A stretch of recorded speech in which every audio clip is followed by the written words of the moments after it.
நேற்றிரவு சபா மாநிலம் புத்தாத்தான் பகுதியில் உள்ள ஒரு கட்டிடத்தின் 2வது மாடியில் இருந்து குதிக்க முயன்ற 18 வயது இளைஞனின் உயிரை அங்கிருந்த அவரது நண்பர்கள் உடனடியாக செயல்பட்டு காப்பாற்றினர். உணர்ச்சி வசப்பட்ட நிலையில் காணப்பட்ட அந்த இளைஞனின் நடவடிக்கையை பார்த்த நண்பர்கள் உடனடியாக செயல்பட்டதால் ஒரு பெரிய விபத்து தவிர்க்கப்பட்டது. இதனைத் தொடர்ந்து அவசர அழைப்பு கிடைக்கப்பெற்றதைத் தொடர்ந்து சம்பவ இடத்துக்கு தீயணைப்பு வீரர்கள், காவல்துறை மற்றும் சுகாதார அதிகாரிகள் விரைவாக வந்தடைந்தனர்.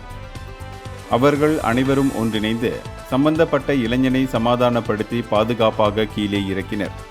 அது மட்டுமின்றி இளைஞன் மேலதிக உதவிக்காக பாதுகாப்பாக காவல்துறையிடம் ஒப்படைக்கப்பட்டார்.